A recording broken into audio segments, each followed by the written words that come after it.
viewers, my name is Micheline Navatisas and welcome to yet another episode of Erongo Talk. We are here today at Duinesig High School for their career week, so stay tuned rather, as we'll be speaking to exhibitors and learners. We have UNAM, we have Limkokwing, we have Triumphant, so this is where learners are being guided and being informed the importance of career guidance, and that this is a real essential guiding tool for the learners to know what career they want to indulge in from a young age. So let's enjoy Career Week!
Now for our news. Monash Lifeguard and Emergency Services hosted a presentation to educate the little ones from Ocean Star Preschool about water safety.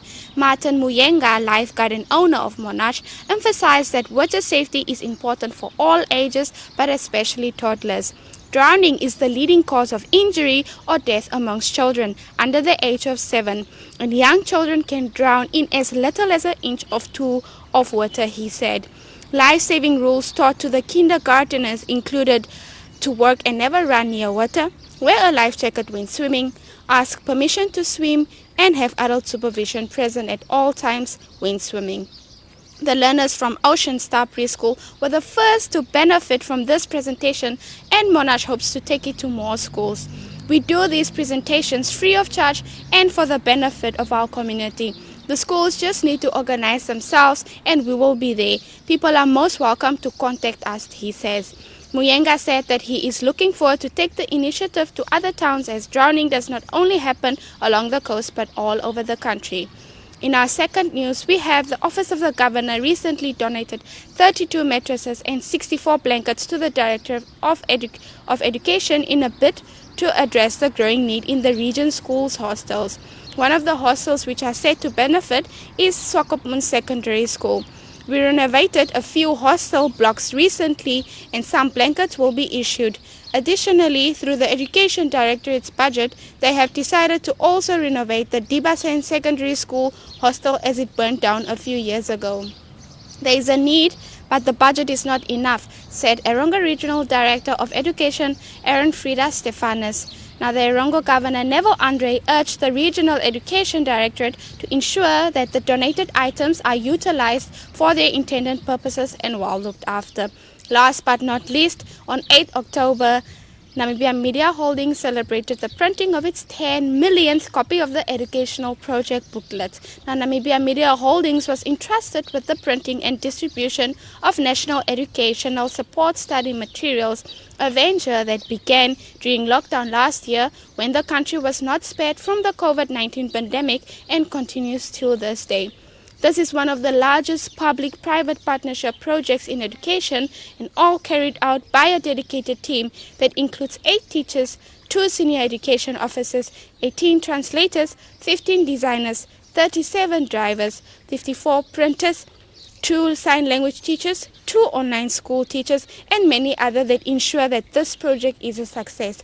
The head of My Zone, Octavia Tsibe, says that this project has given wings to the education system and allowed us to reach learners from all backgrounds in their mother tongue.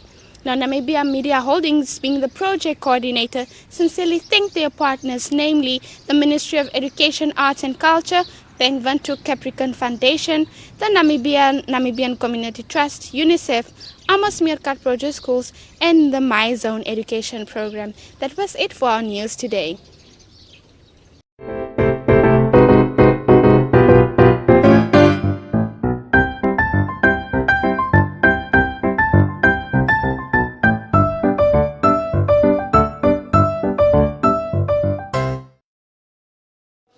Welcome back. We are here at the Career Week of Duinesig High School, and I'm joined here by Sylvia from UNAM, based at the Semniuma campus. So welcome Sylvia, and thank you so much for coming to the Career Week and explaining to the learners the importance of Career Week and the different courses that they can partake in at UNAM. So what do you think is the importance of career guidance?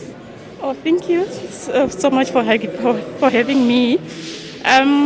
Importance of career guidance is it helps the learners to open their minds so that they can know what really that they want to study in future, and we're also trying to open their mind to know how life is after school or after the secondary or high school. All right, and what do you think are the consequences the learners can face if they do not have proper career guidance as you're offering to them now? They're really fortunate to have this opportunity for themselves. There are a lot of consequences if learners didn't get any or proper guidance on how life will be after high school. One can be they might end up taking wrong courses because they didn't get guidance which really courses that are there in the market and which are the good courses for them. So there I mean, if they didn't get guidance, so one might think of, I'll take education, but really they are not patient in teaching. So it's better that they can get guided for them to know which really career or which course that they have passion in. Right, and you said earlier that you're based at the Semniuma campus. Can you tell us briefly what courses the Semniuma campus offers? Oh yeah, at Semniuma campus, which is a campus based in Walivs Bay, we offer fisheries and aquatics. But on top of that, we have lots of courses that we offer on online and part-time, which we used to call distance. Such as we have all the educations from pre to secondary education.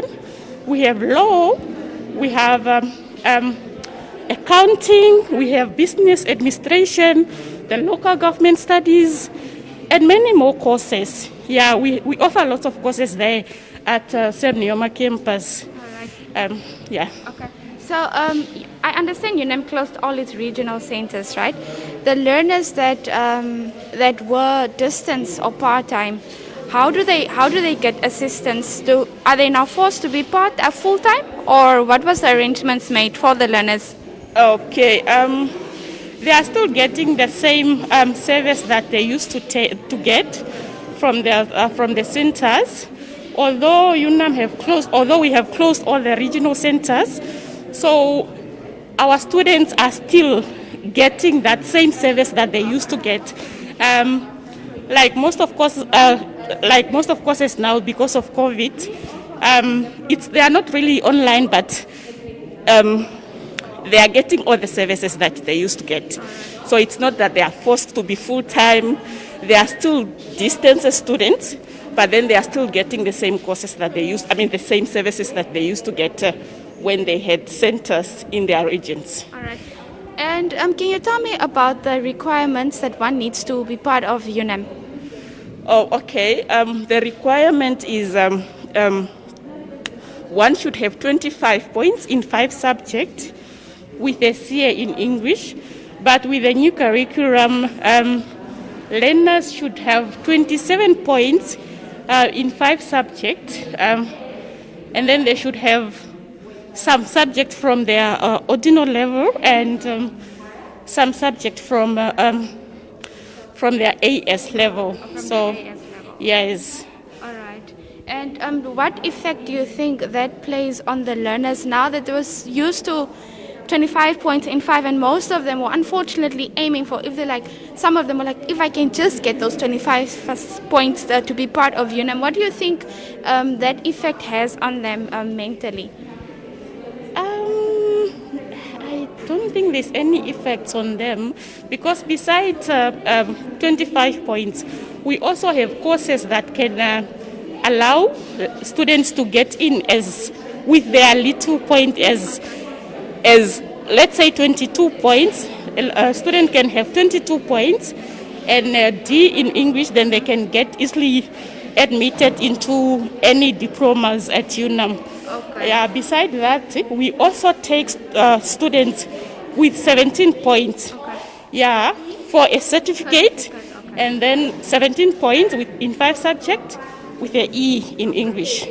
Thank you so much, Sylvia. So, ladies and gentlemen, learners out there, you heard that there is a portion for each one of you. If you get 17 points, you can start with as little as a certificate, 22 points for a diploma, and of course 27 points for a degree, honors degree. So thank you so much, Sylvia, for joining us. Thank you for sharing information about career guidance and giving this exposure to the learners of Duinesig High School. Thank you so much, ma'am. Thank you. I am joined here by Hilda, who is a grade 9 learner at Duinesig High School. Hilda, can you tell me, how do you feel that you are in the hall getting exposure to not just one but more than 2 institutions? I feel honored, first of all, and I feel like it's really good to get more information and learn more of what I should become for the future years. It gives me an opportunity to know what courses are there and what to study and know for my subject choices in the future. It's really, I think it's good that you decided to come here and inform us what courses they are and what type of job opportunities and careers that are available. And why do you think that you need to have this exposure from as little as just being in grade 8? Now that you're in grade 9, you're more fortunate because some learners only experience this once they unfortunately are already first year or only in grade 12. I feel like we should get exposed at a younger age, like to know what's there and to know and learn what we should get and choose the subjects. I feel like that's important because at an older age it's very difficult to go choose what career you should, because like speaking right now it's very difficult to find a career job opportunity because the economy and COVID is happening all over the world, the pandemics and such stuff. So I feel like I should get more educated and study more. So for coming futures, I know that I should study this and this is my career.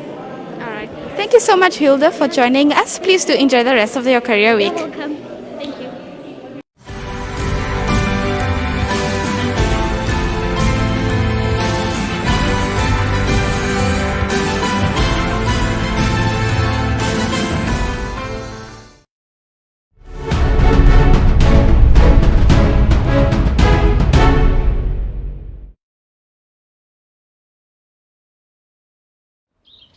Good day, everyone. My name is Brittany Diergaard, and I am the Vice Chairperson of Wayside High School. So today, I would like to talk to you guys about study tips that I use that personally work for me, and I am sure they would work for you as well. So the first study tip I have is to have a positive mindset. And what I mean by this is that you should rather be excited about exams and about school than being nervous. And this also opens up your mind to take in more information and to really grasp the moment. The second study tip that I have is to study months before the time. And this also reduces stress and pressure that comes with the exams. So it's more easy to step into exams knowing that you have covered and knowing that you can only revise through the work. Okay, so a little encouragement that I have for my fellow learners and students is that be positive, be prepared, and you're not in this alone. We're all in this together. And also just grasp the occasion and rise and see it as a challenge. And always know that the Lord is there to give you strength and Jesus loves you. Thank you. Everything's gonna be alright. Don't you worry about a thing. We're gonna have an easy time. Don't you worry about a thing.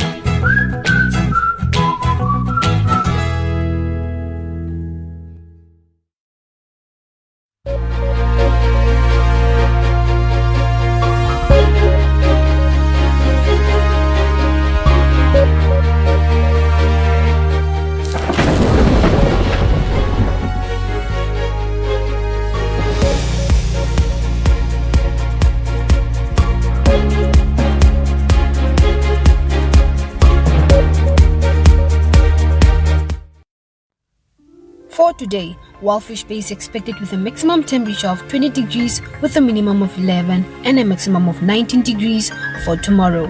The wind is expected to blow from the southwesterly direction with a speed of 19 kilometers per hour. Sun rose at 06:31, sunset at 19:06. For Swakopmund, the maximum temperature is expected to be 18 degrees with a minimum of 11 and a maximum of 18 degrees for tomorrow. The wind is expected to blow from the southwesterly direction with a speed of 17 kilometers per hour. Sun rose at 06:31, sunset at 19:05. For Hendy's Bay, the maximum temperature is expected to be 18 degrees with a minimum of 12 and a maximum of 17 degrees for tomorrow. The wind is expected to blow from the southerly direction with a speed of 17 kilometers per hour. Sun rose at 06:32, sunset at 19:06. For Arandas, the maximum temperature is expected to be 28 degrees with a minimum of 8 and a maximum of 23 degrees for tomorrow. The wind is expected to blow from the south-southwesterly direction with a speed of 11 kilometers per hour. Sun rose at 06:29, sunset at 19:03. For Osakos, the maximum temperature is expected to be 37 degrees with a minimum of 10 and a maximum of 33 degrees for tomorrow. The wind is expected to blow from the southerly direction with a speed of 11 kilometers per hour. Sun rose at 06:27, sunset at 19:01. For Karibab, the maximum temperature is expected to be 37 degrees with a minimum of 10 and a maximum of 34 degrees for tomorrow. The wind is expected to blow from the southerly direction with a speed of 13 kilometers per hour. Sun rose at 06:26, sunset at 7 o'clock. For Omaruru, the maximum temperature is expected to be 38 degrees with a minimum of 10 and a maximum of 36 degrees for tomorrow. The wind is expected to blow from the south-southwesterly direction with a speed of 11 kilometers per hour. Sun rose at 06:26, sunset at 1 minute to 7.